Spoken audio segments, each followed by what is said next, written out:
Well, we're back again. It's been a while again, hasn't it, Gareth? I mean, we've both been really busy doing lots of different things, trying to qualify for UK Opens amongst other things. But we're back at that next weekend, aren't we? I mean, you've got one on the Saturday, I've got one on the Sunday.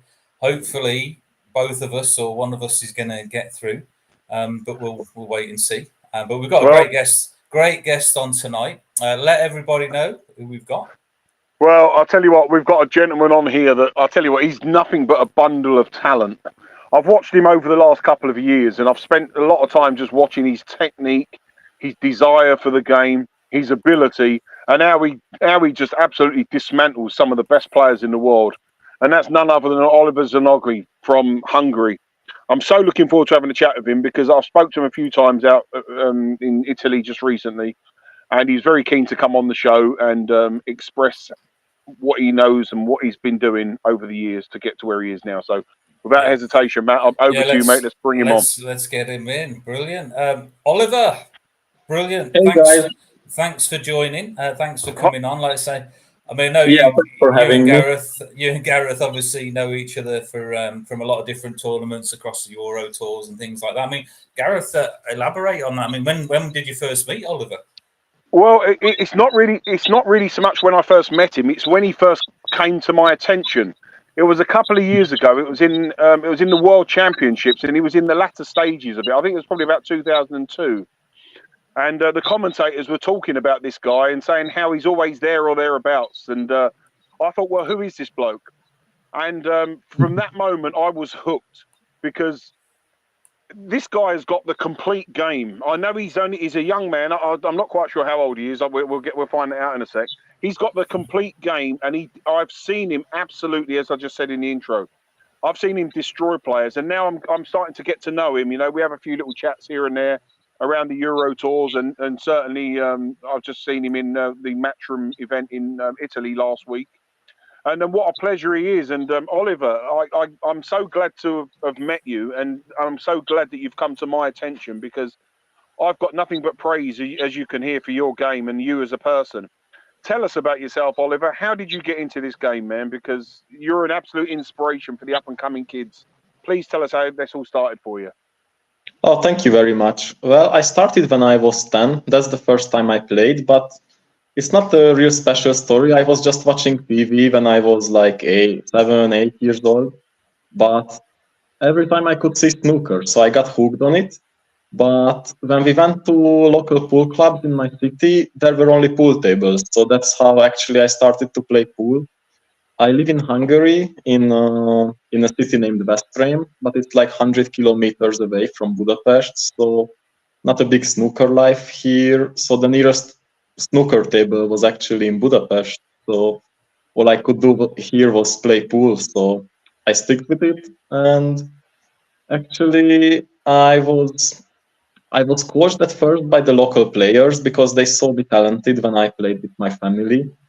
And after half a year, I went to a men amateur tournament, and I did quite well there. And then my parents saw that I'm really into the game and I love it, so they hooked me up with a coach there. And actually, that's how it started. And after then, every time I was just practicing, looking for the next tournament, and I always, kept playing. All right. So you took on a coach very early on when you were sort of 10, 11 years old. That's when you first got hooked with a coach. Yeah. That's when I first had a coach. It was Zoltán Kojsa. Maybe you know him. He lives in the UK now. So what was his name? Hoyson? Zoltán Kojsa. Oh no, I don't know. I've never come across him. Okay, he's UK bound now, isn't he? Yeah. Hmm? He's in the UK then, Oliver, that chap? Yeah, right now he's in the UK. Did he specialise in? Was he specialising in snooker coaching, or was it pool, or was it just any cue sports? Well, he was playing pool, but before that he played snooker also. And actually he was teaching me like kind of a snooker stance, but then I had other coaches who changed it. But lately I got back to kind of like a snooker style. The more traditional style. You've gone back to a more traditional style. You say? So you've gone back to a more of a traditional style. Did you say there I've gone back like the last 2 years.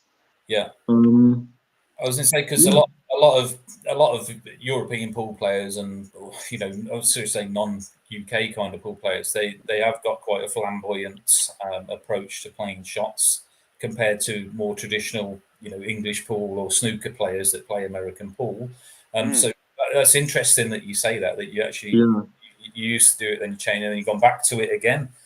So do you feel that that's helped must have helped your game if you'd gone back to that? Otherwise, you wouldn't be doing it, I guess.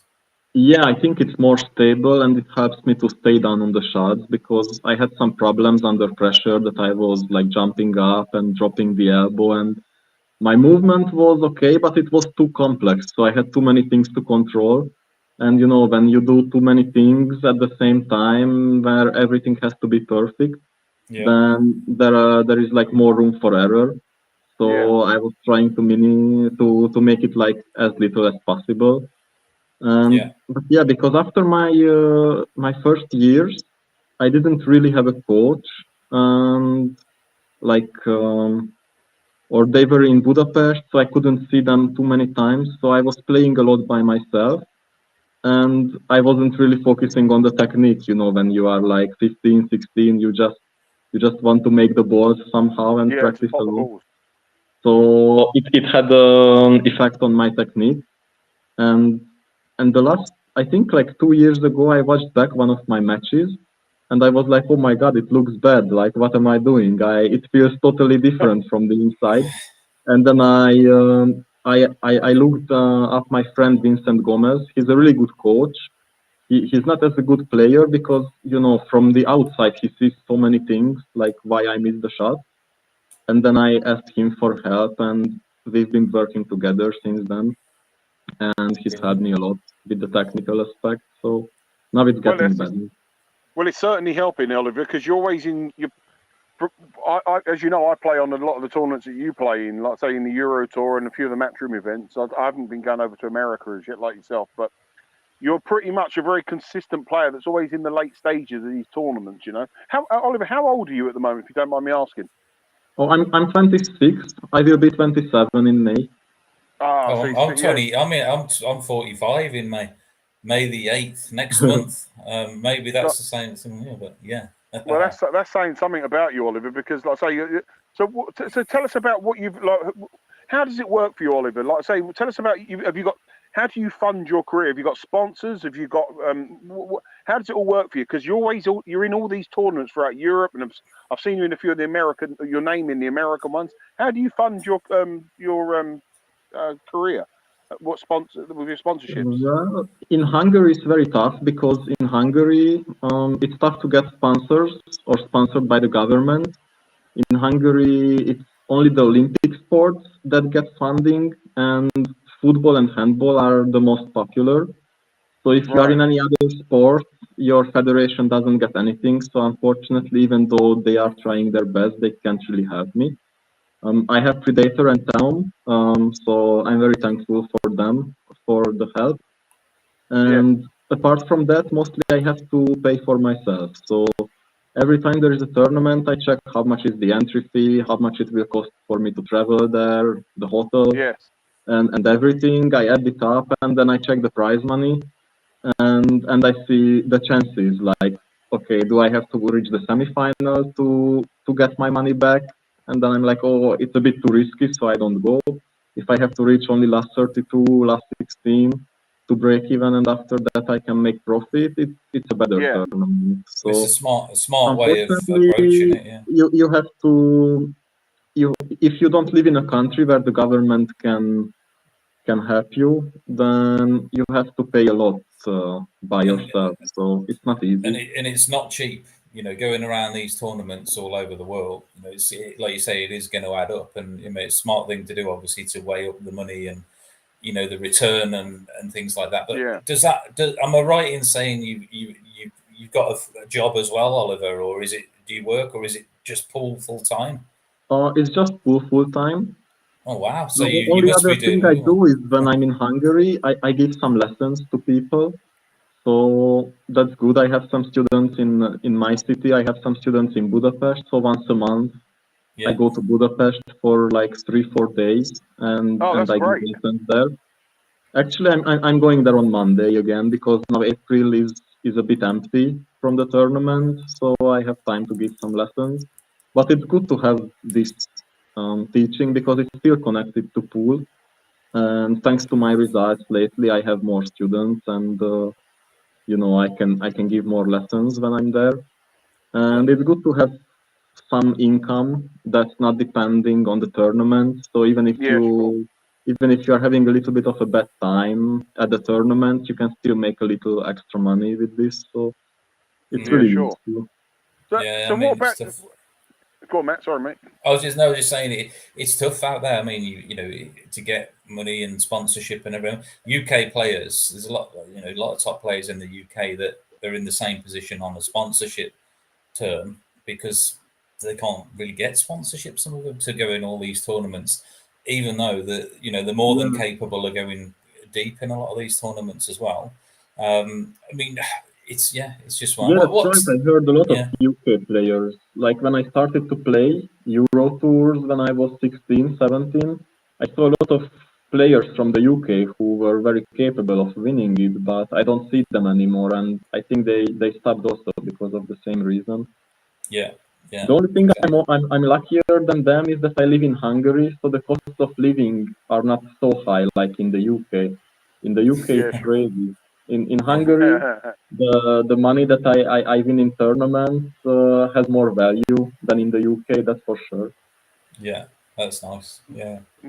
So what about Oliver? What's your current world ranking at the moment? Because you certainly got to be in the top sort of 50 players. I mean, you're 75. Yeah, I think I'm actually 27th or 28th, both on the WPA and the matchroom, so pretty consistent in that also. But you know, that is so good to hear, man, because like you're a 26-year-old player. As I said, I've got nothing but praise for you.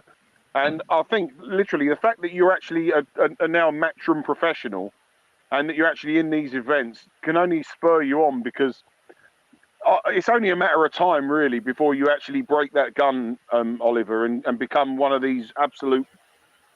Sanjin has just done it. You know, he's just got into the World 8-ball type last year, the European Championship final. You're absolutely in that category of player.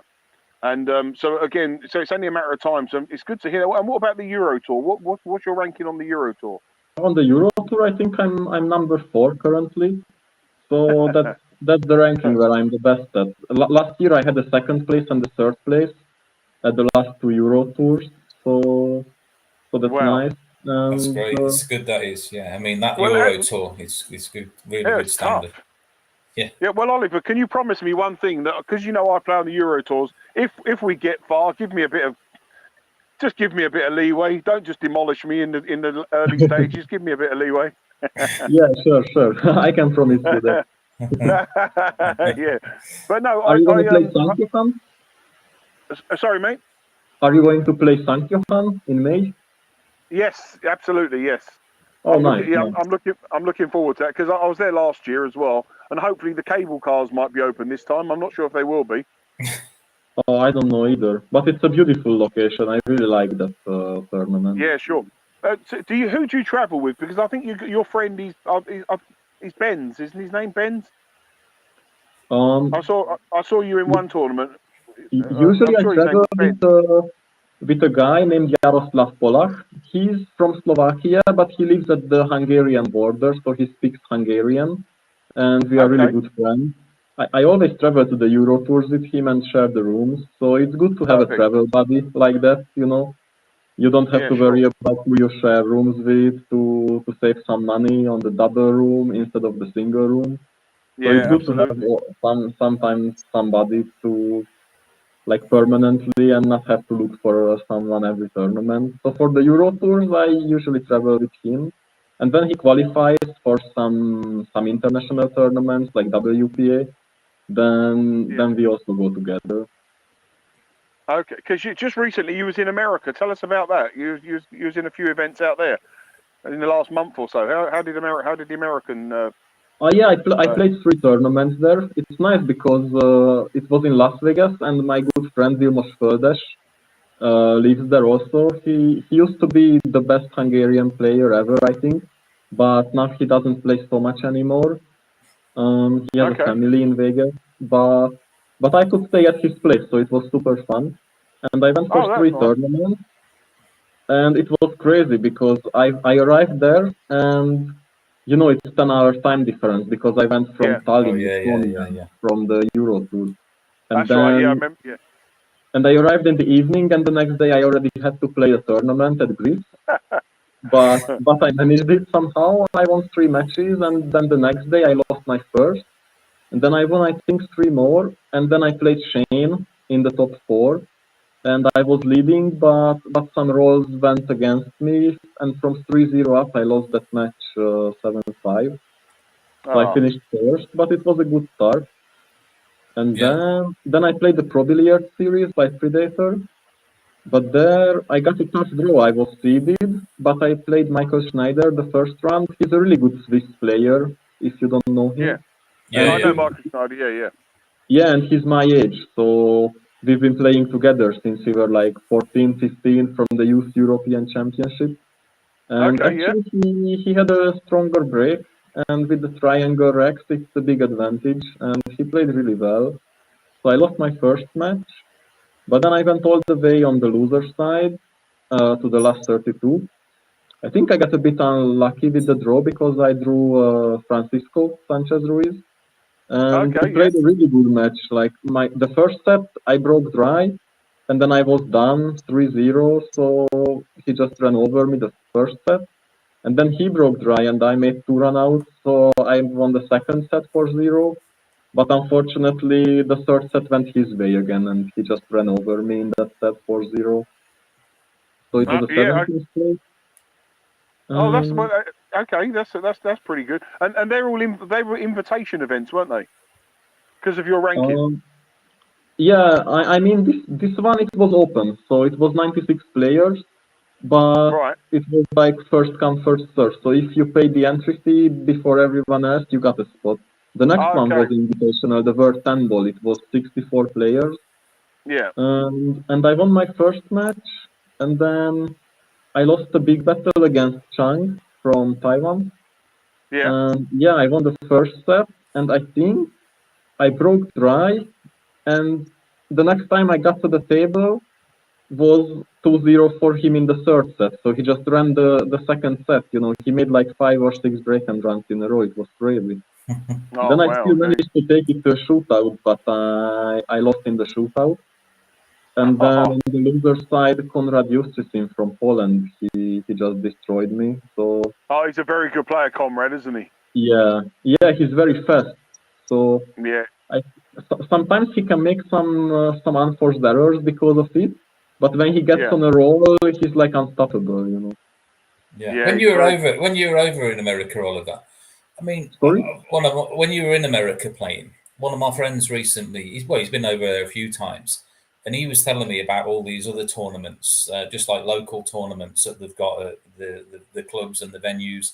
And some of the prize money in them tournaments is just ridiculous for the potential. But I'm guessing, are you allowed? Did you play in anything like that, or would they ever not let you play in anything like that? Yeah, like the Calcuttas and all. Yeah. Most of the times I can't because I think like 90% of these tournaments have a Fargo cap. So it's like 700 and under. So it means if your Fargo rating is more than 700, you are not allowed to play. Or there is like 600 and under, 650 and under. And they have a lot of prize money because they have like $1,000 entry fees. And for those tournaments, more than 100 players sign up, and they have some added money. So it's crazy. It's unbelievable. But I didn't want to play any of those. Yeah. So I should have gone to the US earlier, you know, before my Fargo rating was high. Yeah. That's when I should have gone there because now it's not possible to play this tournament. Me and Gareth will have to go over there and take some. Yeah, I think we'll have to go over there. They can have a piece of the dark side. You really should. You should look for like 3/4 of this tournament in a row and make a trip. I think it can be good. Yeah, it would be pretty good. But yeah, just going back to one of your games you said that you played Francisco. I saw you beat in the Spanish Open last year, Matchroom event. You beat him 10-9, didn't you? Yeah, that was a crazy match. That was a crazy match. I remember Yeah, sitting there watching he that. missed the 9-ball heel. Oh my god. I know, I saw that. Yeah, down the rail, wasn't it? Yeah, it was a tough shot, tough layout also. Yeah, I know. Yeah, you was all set, but that was fantastic. How are you finding everything at the moment with the Matchroom setup and everything? Have you pretty much settled into the way it's all the new rules like break box, the winner breaks? Have you settled into it all quite nicely? Do you think, Oliver? I think it was very hard for me to adapt because before they switched to the 9 on the spot with the break box, it was 1 on the spot and without break box. And somehow for that break, even though the referees were racking and sometimes it was changed to a triangle rack instead of the magic rack, I had like 3-4 breaks that were working and I could make the wing ball, control the white, control the 1 ball. And I had most of the time I had a shot and I could make 5-pack, 6-pack so many times. Or even if I didn't run out, I could dominate the rack with some safeties. And with that break, I had the best result because that's when I had the 3rd place on the World 9 ball, and the next year I had a 5th place, and I only lost 11-10 to Alex Kazakis. So I think that break was more suitable for me. I don't know, because with the new break, so many things can happen. You know, your white can get kicked. You have tougher layouts. You know, it's not about running out so much, and I don't know, somehow with that break I didn't achieve so good results yet. I think I have a 2nd place, but in a smaller tournament in Slovenia. But in the majors, I think my best result is 9th place the last 2 years. But yeah, I'm getting used to it slowly. I'm trying to change my break and working on that break a lot because it's too important. But yeah, I haven't achieved good results, so good results with this break like with the other format. That's quite something, isn't it? Because like you're world ranked number 24, and you're having that struggle. Now, once you can put that break together, you know these doors are just going to open up for you, young man. I hope so. Well, I think someone of that again. I'm not blowing smoke or anything. I just like to say what I like to see. I think you can take the hope out of what your career is going to pan out for you because you're too much of a good player not to succeed. Thank you. So again, once you can absolutely once you can iron that out, and again, realistically, it shouldn't really should it take you too long to sort that out? Do you think, Oliver? Yeah, I think so. I'm working a lot on it, especially now because the year started with many 10-ball tournaments. But now most of the tournaments are this Matchroom 9-ball. I mean, we have the UK Open, we'll have the World Championship in Saudi, then Bucharest Open, we also have the European Open. So lots of big tournaments now. So right now I'm practicing this break most of the time. And actually I went to this Italian tournament to try some new things out with the break. And I was happy with the results. So I think I'm on a good way now. To get this break together. With these things we just mentioned, I mean, when you played a match, I mean, your own mind, what is the biggest thing that you think in your game? You know, you played a match. Let's say you lost the match. You know, and you've thought about it, and you think, well, why did I lose that match? What do you think the biggest thing is generally in your mind that might contribute to the possible of losing that match? You know, is it the break off, or is it something else in your game that you think you need to try and iron out? I mean, what's the biggest thing? That's a good question. I think with this matchroom break, I had a little bit of a disadvantage with the break. I think the other players were just breaking better than me. And many times I had an unlucky scratch, like I hit the 9 from the rail with the white and I scratched at like 8-8, 7-7, you know, important scores. Yeah. And I think the biggest problem is that the matches are closer. So with the other break, I always could go forward in the beginning. I was leading 7-2, you know, 6-1, and I didn't have so much pressure on. But now that the matches are closer, and you can't run out so many, it's harder. So It's somehow, let's interesting say, you say if it's closer. 5-5, Yeah, I have a bit more pressure at the tough shot than, let's say, at 7-2. Well, this I've been looking. I mean, interesting you were saying about closer matches. I didn't realize. I mean, Gareth, you said about the Spanish Open against Ruiz last year. Yeah. I remember watching that match. I didn't realize it was yourself that was playing. I remember the shot. Is that the one where he played the shot? It was 9-all, I think, and or was it 8-all? And he had the shot on the 9 ball up the rail near the middle pocket to go in the corner pocket. Is that Yeah, match? that was it. Yeah, Oh, yeah. I remember. I watched that match, and I remember everybody was watching it as well because it was Ruiz, because he was like really in form. It was in Spain, so he was at he was home, like and a the lot of people informed were player. cheering for him. Yeah, everyone was watching it, and of course he just missed it, didn't he? I mean, but that just proves the point of anybody can miss shots. And sometimes maybe he was feeling the heat on that shot a little bit. Well, he felt the heat because if you remember rightly, Oliver, I came in as Darth Vader. Do you remember? Yeah, I remember that. Yeah. So I remember. When he was at 9-all, I was giving it that, Oliver, the chokehold. So don't worry, I was behind you. Giving it in the background. But actually, even in that match, I think he should have won because his break was so much better than mine.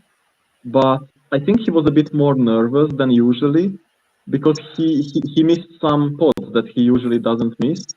But if he makes those, it should be like 10-4, 10-5 for him. Because the only thing I did better was that I didn't miss shots, but my break was not so good. So that's why it was kind of evened out. I think even his safety game was better in that match than mine. Yeah. So yeah, I was lucky to win that match, to be honest. Well, I mean, it doesn't matter. An honest sometimes man. You need that. Yeah, sometimes you need that bit of stuff in your game. But it just proves the point of anybody can miss anything sometimes. But I've been when I'm doing my practice drills that I do, I'm taking these drills down. I'm getting to the end of the drill and the final balls I'm putting. I'm thinking in my mind sometimes I don't want to miss this because I've got to set the balls up again. And it's taking me ages and all this. And it's the same in a match, it could, like you're on a big shot to win the match, the rack or whatever.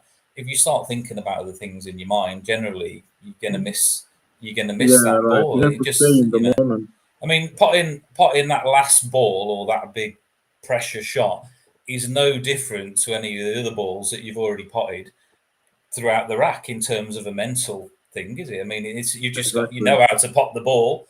You know where to hit it. You just got to pot it. Why think about other things, But anyway, so it sounds like the break's probably the biggest thing. Then you want to get nailed down from going forward in these tournaments, basically. Mm-hmm. Yeah, I think so because when I had a good break and I could just run out, and then I'm in the rhythm and and when you don't let the opponent to the table and you have the control over it. It's much better than when you have these long safety battles, and stuff. I mean, I think for the spectators and even for the players, it's better, to be honest, because with that other break, you could travel to the US and somebody can run a 9-pack on you and then you can just travel home. So for sure, you get to play more with this break.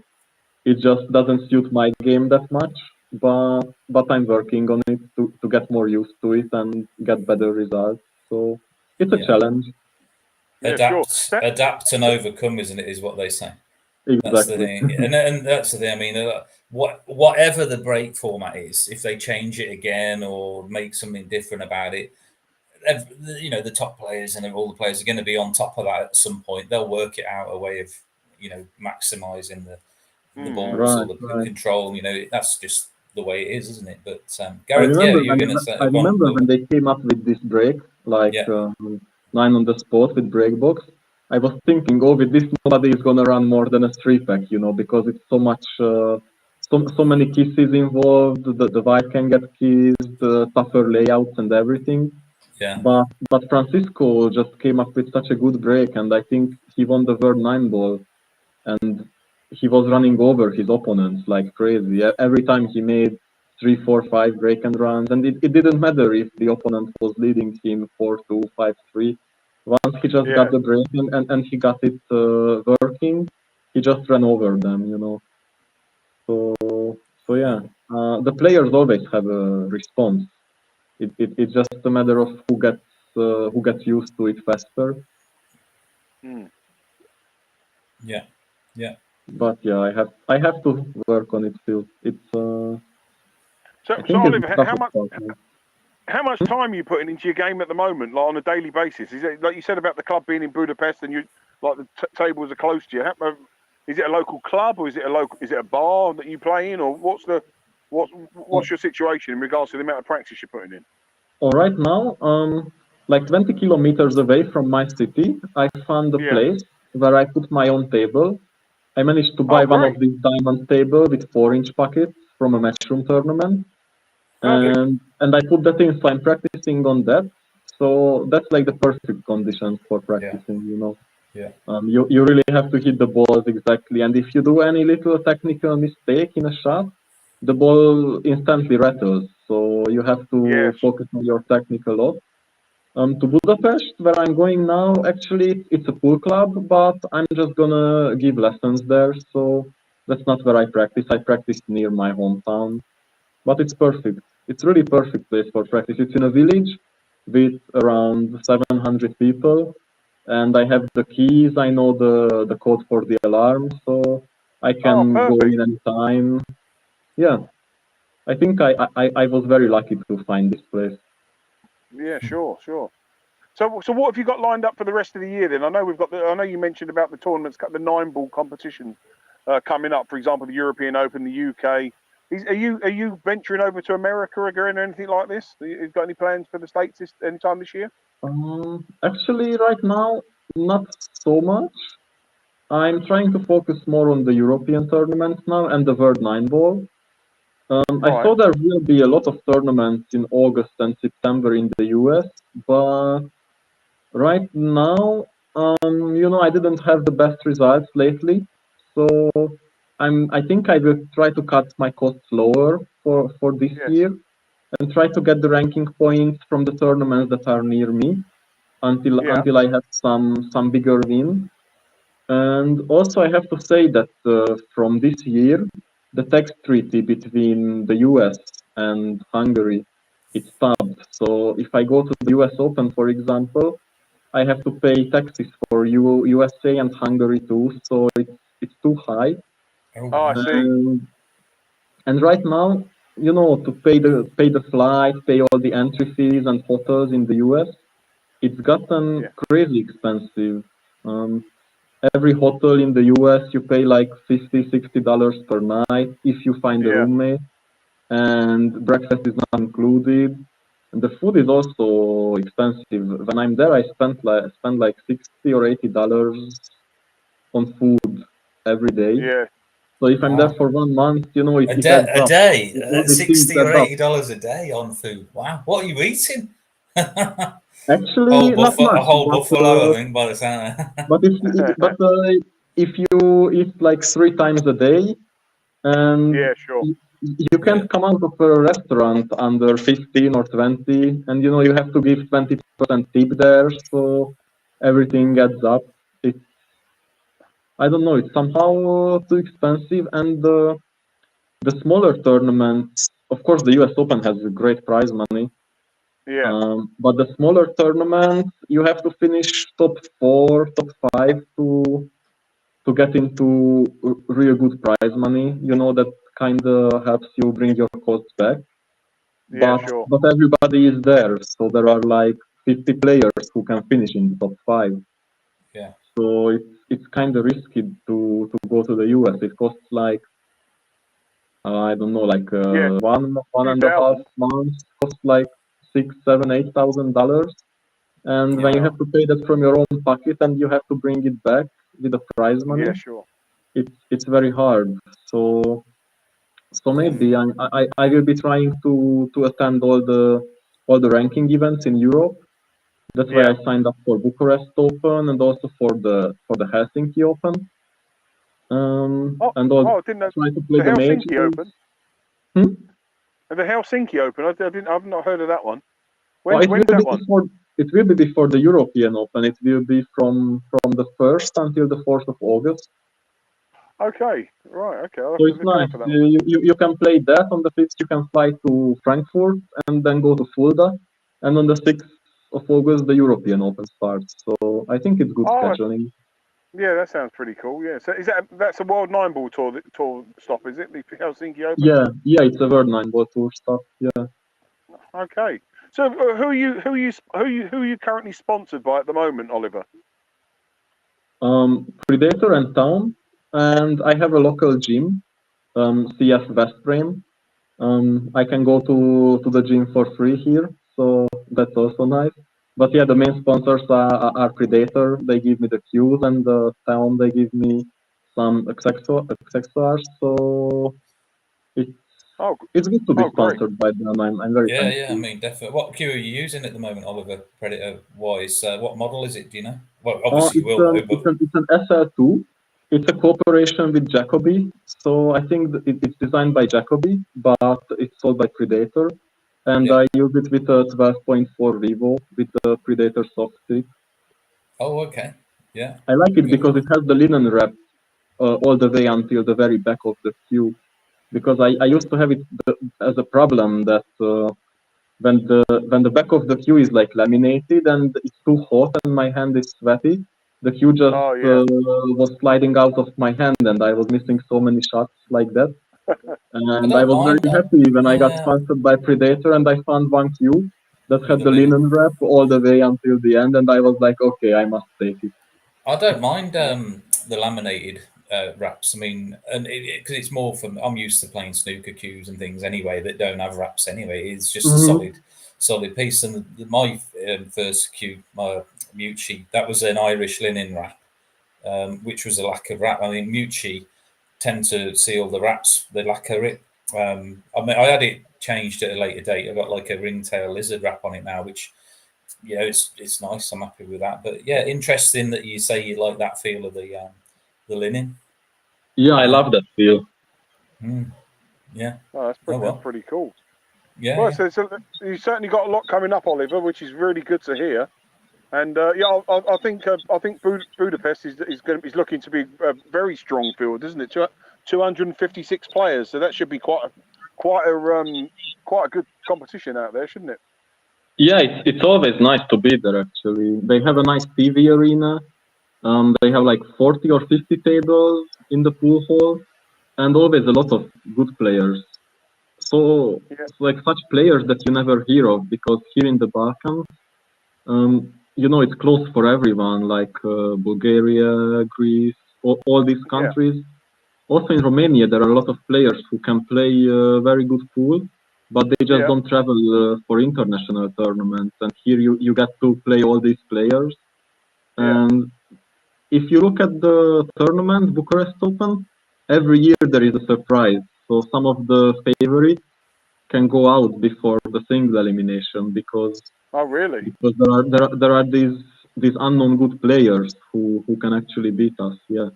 Yeah. And that's the Mes Bucharest Open in June, isn't it? I believe that's the 20th to the 24th of June. That's correct, isn't it? Yeah, something like that. Yeah, maybe Yeah, from 21st to 23rd or something like that. Or yeah. And yeah. there's another surprise this year because darkSIDE's playing it in it himself, I believe. He's going to win Yeah, it, aren't you? He's going to yeah. win it, aren't you, Gareth? Well, I've got to make He's a gonna I've got to upset make a the good guest. players. Yeah, I've got to make a guest appearance and come along. At least try and put a performance in. That's at the club is it the club is called IDM? Is that correct, Oliver? IDM, yeah. Yeah, because I've seen a promo sort of video on it. The club looks absolutely fantastic. Mm-hmm. Right. So that's really something to look forward to. But I'll certainly They look have into the 4 blocks, and each block has 10 or 12 tables, and they have one TV table, and it's surrounded by chairs and the tribunes. So it's Brilliant, Oh yeah. right, yeah, like well, actually, I think 50 or 100 people can watch it. Maybe not 100, but it has a good atmosphere at the TV table. And Yeah. Romanian oh wow, people are very interested. So there are many tournaments or in countries where the players who lose in the tournament they just go home and nobody is watching the finals. yeah, But it's not the case here because people are interested to stay. Also, there is a lot of money games going on, so even if you're out of the tournament, you can do something. And a lot of people stay to watch the finals, so Oh, it's that's always good a to nice hear. atmosphere. It's a well Yeah. supported event then. That's good to hear. Yeah, it'd be great. That's great, that isn't it? Yeah, it is good to hear because, like I say, some of these like I said, the Italian the Marina Open, that was quite nice because they had about probably 40 or 50 players people that stayed behind and watched the semi-final and the final. So that was quite nice. So it's good to know that locally it's supported and you can actually get the public involved in the excitement of it, you know, which is pretty good. Yeah, right. It's always better to play in full halls like this. Yeah, sure. Well, like I say, that was quite a revelation for me because in Italy, I sent you the video. I done the MC. Yeah, I saw it. I hope you like my dancing, Oliver. The dancing Yeah, it was nice. DJ. They call me the dancing DJ. You should be the guy who does this job all the time, you know, introducing the players and making the show before the big matches. Maybe Oh, that'd be if lovely. matches see the video, they will hire you. Yeah. Well, you certainly got the crowd go. You certainly got them crowd. I was watching it here. I mean, they were loving it. It was brilliant. I mean, there was like, they were all getting into it. And the best thing about that made me was when you ran along the back and you give them all like a high five before the semi-final or the final. I think it was before the final, wasn't it? It was like something out of Happy Gilmore when you're running along and you're giving everyone a high five.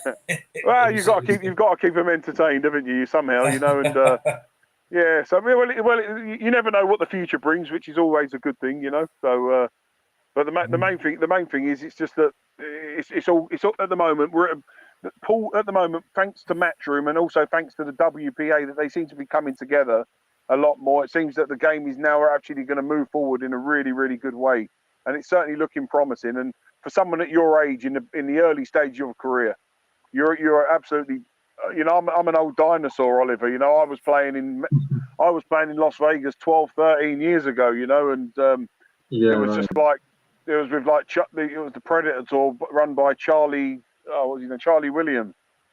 You know, and they were great events and put on, but nothing like they're putting on now. Which is hats off to you, man, for deciding that you're going to take this up as a career. Yeah, I think it's the most promising it's ever looked since I played, to be honest. So it's really good times for pool. I think it's more money involved than when I started, for sure. I went pro 7 years ago when I was 20. So then it was much harder to earn good prize money in pool than now. Now there are more tournaments thanks to Matchroom. Yeah, thanks to Predator also. They put back the World 10 ball, World 8 ball, also the Pro Billiards series. So yeah, there are much more tournaments with high prize money than ever before since I played. So yeah, sure. Just going back to the Mez Bucharest Open, there's a tournament just prior. You've got the main event, the 256, but there is a tournament that's an invitation. Are you invited to that one? I'm not sure.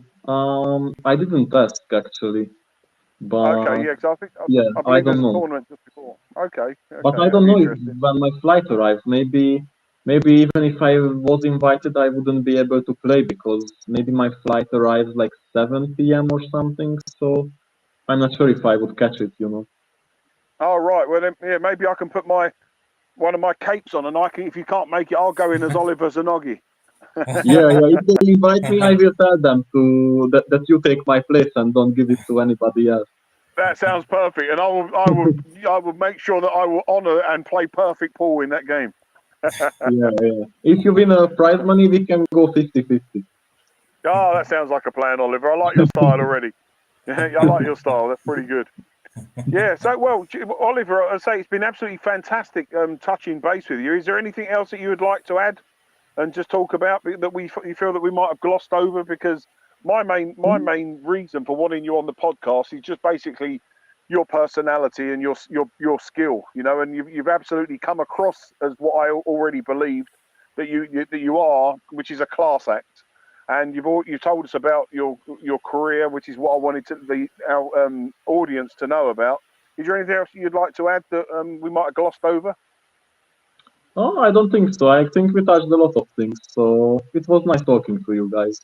Yeah, no, it's been great, Oliver. You know, you've really given us good info there, how you got started, and like I say, things that you're working on in your game. Obviously, the break you mentioned that as challenging, and it's been great to have you on and hear about all these things. So, with that being said, we'll wish you all the best, and obviously we'll be keeping tabs on you and your progress going forward. I know Darkside certainly will as well, and he'll probably see you at the next tournament anyway, Gareth, won't you?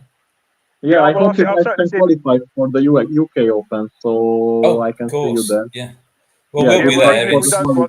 We'll be there in some way, shape, or form. Yeah, we'll be there. I'll be there in spirit somehow, Oliver. Don't worry about that. But even if I've got to pay the entry fee to come in and just be a spectator, I'm going to certainly make sure that I come and have a look around. But yeah, we've got, as I say, just saying on what we said earlier, me and Matt have got a couple of competitions this weekend, and hopefully it's our final chance to try and qualify for it. We'll give it a go. And I hope you can qualify. You're a star, Oliver. That'd be lovely if it can. It'd be nice to spend a bit of time with you, buddy. Yeah, brilliant. Yeah. Would be nice. Look, brilliant again. Thanks, Oliver, for coming on. And we'll wish you all best, and we'll look out for you at the UK Open. Thank you, guys. All the best to you too. Okay. Oliver, thanks very much, buddy. Great to have you on. Thank you very much, mate. You take care. All right. Thanks. Okay. Take care. Bye-bye.